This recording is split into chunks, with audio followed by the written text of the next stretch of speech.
रजनी को बचपन से ही पेंटिंग का बहुत शौक था।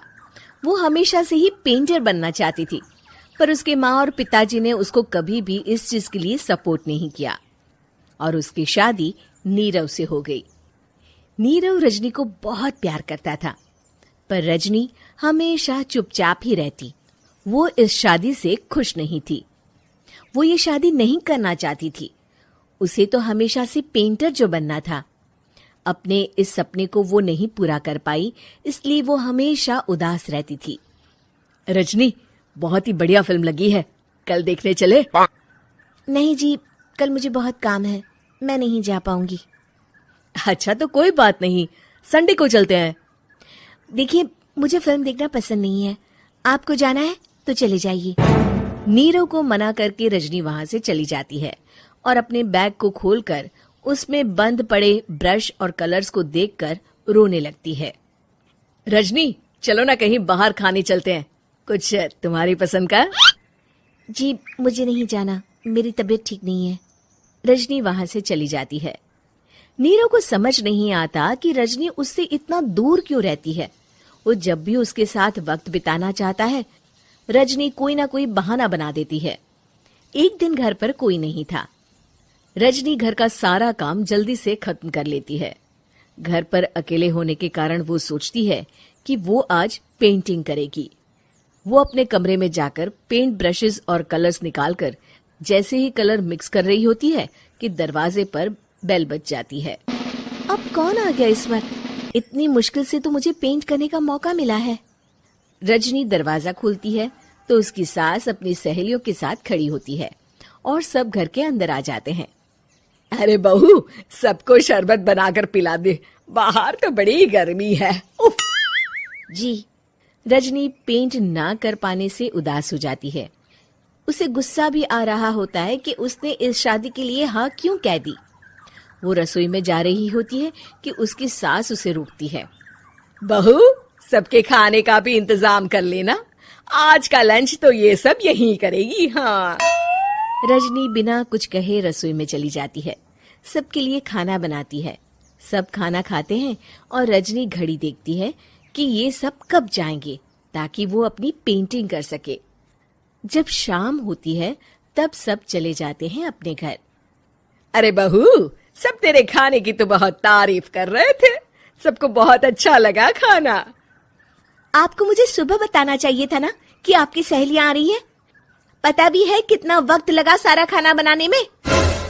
अरे बहू, तू ऐसे कैसे बात कर रही है मुझसे? तो और कैसे बात करूं?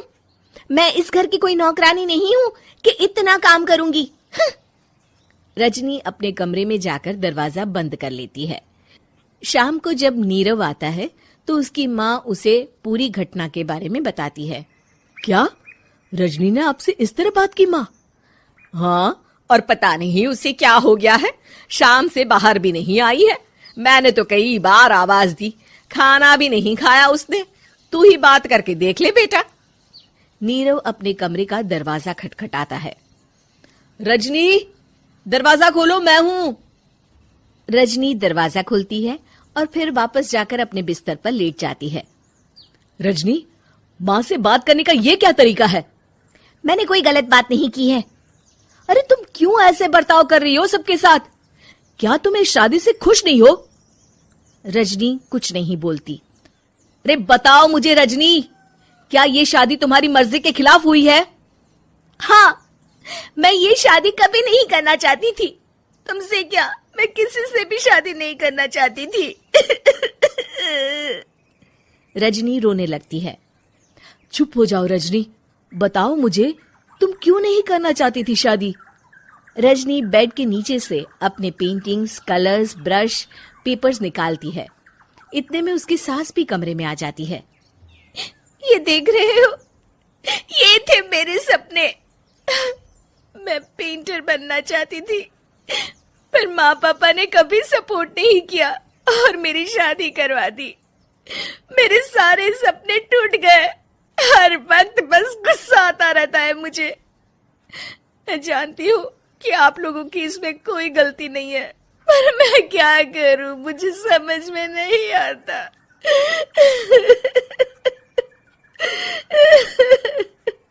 रजनी फूट फूट कर रोने लगती है।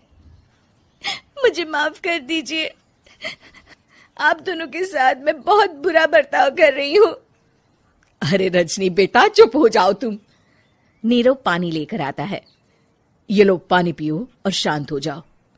रजनी पानी पीती है और उसकी सास पेंटिंग्स देख रही होती है।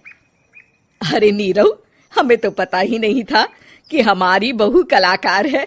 अरे कितनी अच्छी पेंटिंग्स बनाई है, देखो तो। ये वाली तो मैं अपने कमरे में ले जाऊंगी। आपको ये पेंटिंग्स अच्छी लगी? अच्छी नहीं, बहुत अच्छी लगी। और तुमने हमें बताया क्यों नहीं? तुम जब चाहे पेंटिंग कर सकती हो रजनी। हम तुम्हारे सपनों को पूरा करने में तुम्हारा पूरा साथ देंगे। हाँ बेटा, हम कला की कद्र करते हैं। हम कलाकार तो नहीं, पर मुझे गर्व है कि मेरी बहू एक कलाकार है। रजनी, नीरव और सास तीनों हंस पड़ते हैं।